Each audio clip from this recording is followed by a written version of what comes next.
We're having the wrong conversation when it comes to the existence of God. At least I believe so. I've talked with a lot of non-Christians and atheist agnostics, very interesting and insightful conversations. And the more I reflected on these, the more I realized what seems to be the real issue with the existence of God. Now, I'm going to assume, both in this episode as well as in this series, that you're watching this video are one of the people like the ones that I've talked to. You may have this feeling that there must be more to life than this. There's a certain interest in you, a curiosity, a longing for purpose and meaning. But the idea of God, that doesn't really do it for you. There's something stopping you from believing in God.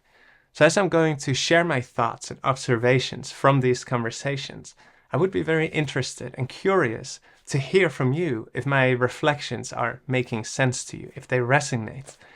See, when it comes to this conversation, the existence of God, many Christians try to communicate a lot of reasons to prove the existence of God. Scientific arguments, personal experiences, supernatural events, trying to convince you that God is real.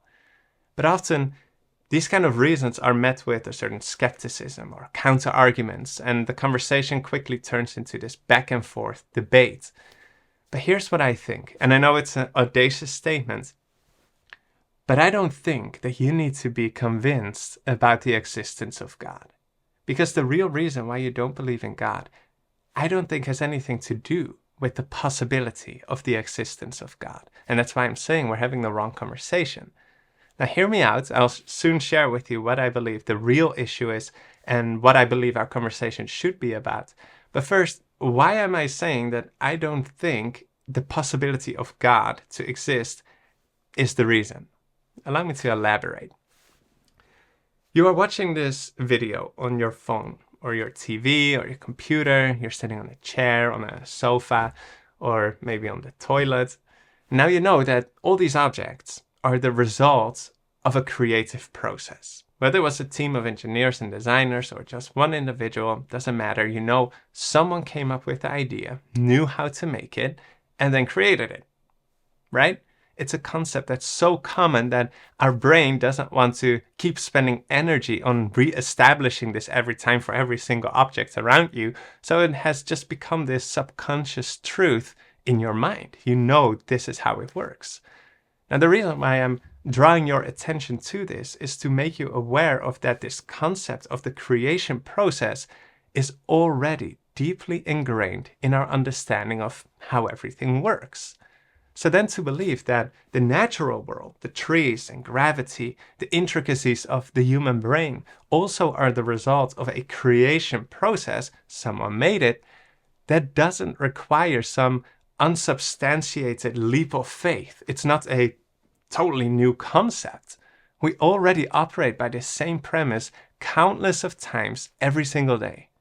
That's why I say I don't believe any of us actually would have a problem with the possibility of a creator God existing. And I would even go as far as to say it would make sense to us. It would make most sense to us. But that raises the logical question, then why don't more people believe? Why do people still rather choose a position of doubt and uncertainty about this whole thing? Or people prefer theories that strip their lives of all meaning and purpose, and the principles of these theories even contradict our common sense and understanding of how the world works, but people still prefer it? What do I believe is that real issue for why people, maybe like you, may not believe in God?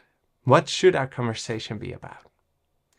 About 5 years ago, I was volunteering in Australia as a Bible worker. And one of the things that I did, I was going door to door with this community service survey. And it included a question at the end if people would be interested in having Bible studies. And I vividly remember standing at the door of a neurologist. He made very clear he was a man of science. And he lorded that over me. And he began to ridicule my faith and condescending insults flying left and right. But sometime into his rant, the real issue became apparent. How can I believe in a God when so many children get cancer and die? When there's so much suffering in the world, there can't possibly be a good God. Now, I've heard this countless of times. From other people at the doors, from friends, family, people on the streets, online. The most prominent atheist of our day, Richard Dawkins, when you read about his image of the biblical God, it seems like he went through a dictionary to find all the negative words that are in there, then put them all together in a row to formulate his description of God. It's horrible. But this, I believe, is at the heart of the issue why so many people choose to not believe in God. The real issue isn't, can God exist or not?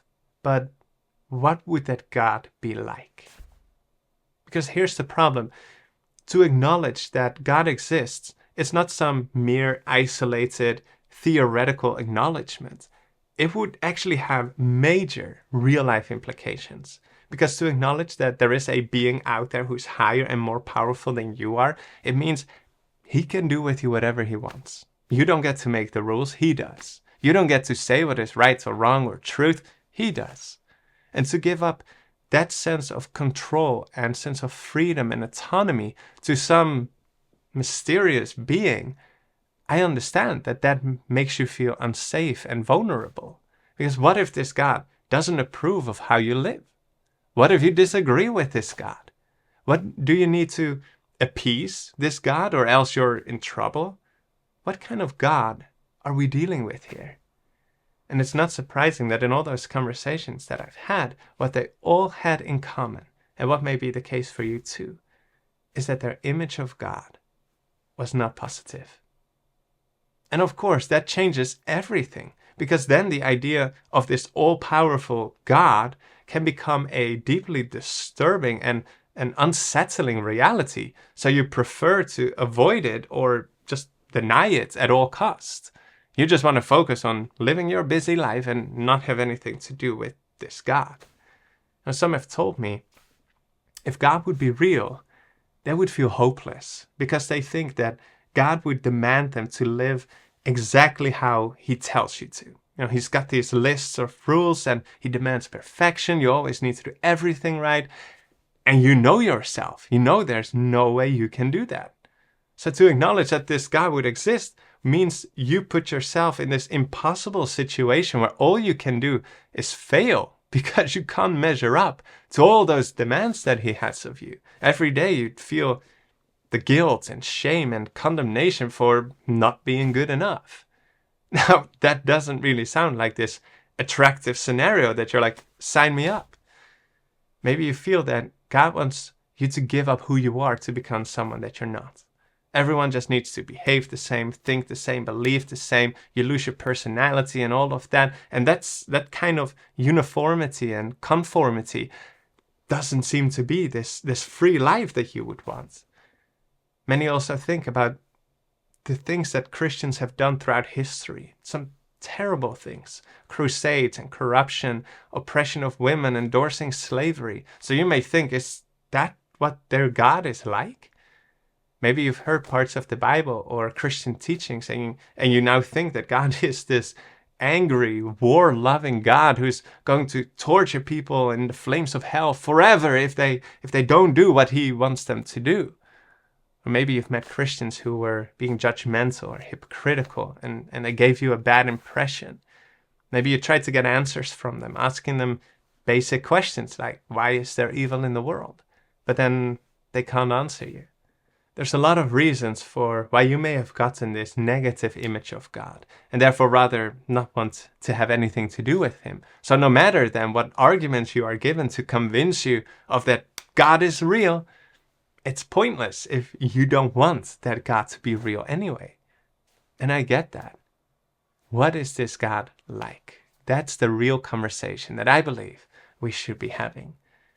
And that's why I made this series, to restore the image of God, to show you that the God that exists and created everything is not a God to hide from behind the delusions of worldly science and philosophy, or to substitute for other religions or spiritual practices, but that he is a God who you would absolutely want to have in your life.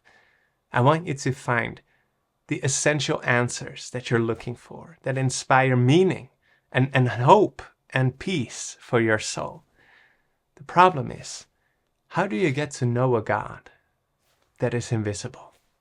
How can you get those answers when you can't sit down with him and ask him all your questions?